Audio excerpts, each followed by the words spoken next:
ఒక పక్క ప్రకృతి ఓసారి మన పట్ల చిన్న చూపు చూసినప్పుడు ఇలాంటి వరదలు వస్తూ ఉంటాయి. అదే సమయంలో మనం కూడా కొన్ని వాతావరణంలో పెనుమార్పులు వచ్చే విధంగా మనం కూడా చేశాం కాబట్టి ఇప్పుడు చూస్తా ఉంటే ఎక్కడ చూసినా క్లౌడ్ బరస్టింగ్ అంటే ఆకాశంలో ఉండే మేఘాలు ఒకేసారి వర్షంగా మారిపోయి ఒకే ప్రాంతంలో కుంభవృష్టి వర్షం వచ్చే పరిస్థితి వస్తా ఉంది. ఇవన్నీ వచ్చి మళ్ళా మనుషులు చేసే తప్పులు ఇప్పుడు ఇక్కడ చూశాం. ఎక్కడ చూసినా ఒక డ్రైన్ కూడా తవ్విన పాపాన పోలేదు, ఒక కాలువ తవ్విన పాపాన పోలేదు. ఇంకొక పక్క ఎక్కడ చూసినా తప్పుడు బిల్లులు వేసుకొని తినేసే పరిస్థితికి వచ్చారు. అన్ని పాపాలు వీళ్ళు చేసిన పాపాలు మన పట్ల శాపాలుగా మారాయి. ఈ రోజు మన అందరం కూడా ఇబ్బందుల్లో పడే పరిస్థితి వచ్చింది. నేను చాలాసార్లు మీకు ఒక మాట చెప్పాను. 5 సంవత్సరాల పరిపాలన ఒక దుర్మార్గమైన పరిపాలన. ఆ పరిపాలన యొక్క ఫలితాలు మీరు చూస్తే వ్యవస్థలు మొత్తం భ్రష్టు పట్టాయి. కడాన ఇవన్నిటి వల్ల ఇలాంటి విపత్తు వచ్చినప్పుడు నష్టపోయేది ప్రజలే నష్టపోయారు.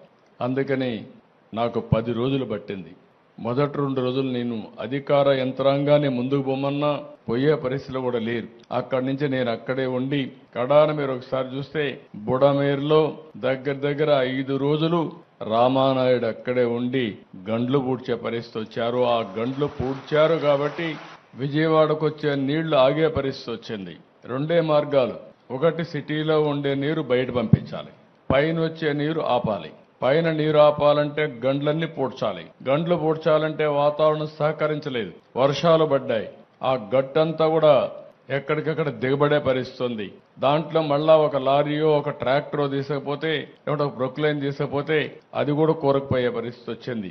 అయినా ఎక్కడికక్కడ మళ్ళీ దాన్ని లాక్కుంటూ మళ్ళీ పెద్ద పెద్ద బోల్డర్లు తీసుకొచ్చి ఓసారి ప్రవాహానికి అడ్డుగా కట్టాలంటే మట్టేస్తే కొట్టుకొని పోతుంది, ఇసుకేస్తే కొట్టుకొని పోతుంది.